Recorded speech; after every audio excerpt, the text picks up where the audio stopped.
Welcome to another video of fingerprint science. In this video, we'll go through history of fingerprint science.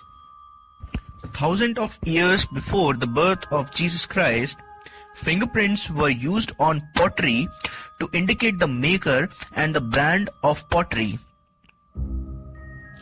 Pictures writing on the hand with the rich patterns were discovered in Nova Scotia. Slabs of clay with fingerprint 3,000-year-old are found in King Tutankhamun's tomb in Egypt. Clay tablets bearing fingerprints were used for business transactions in Babylon. In ancient Assyria, fingerprints are served as a seal to give authenticity to documents of importance treasured in British Museum.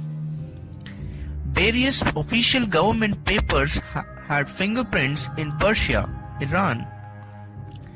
Chinese emperors used fingerprints as a sign manual by using thumbprints as a seal on documents. The seals were of clay with impressions of thumb on one of the side and the name of the owner on the other.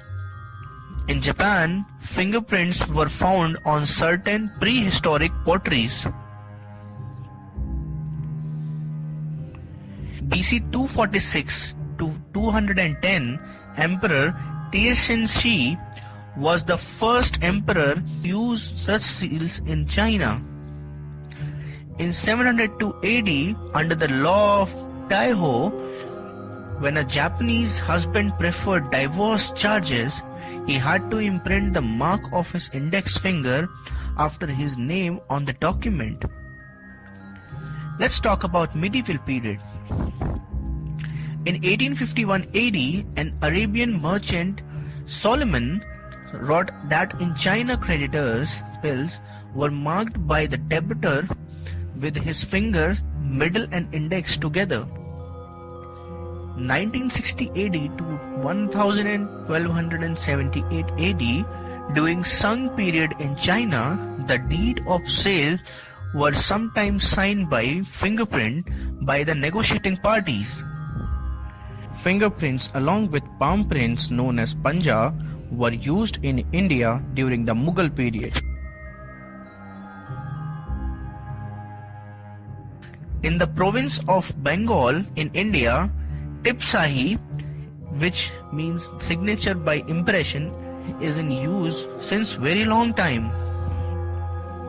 Earlier methods of identification are maiming, tattoos. Earlier signs of criminal identification, anthropometry, a study to measure and record these dimensions of certain bones. These measurements were reduced to a formula which theoretically would apply to only one person and would not change in a lifetime. Theory of Quetelet, the Belgian statistician. No two human beings in the world are exactly of the same size.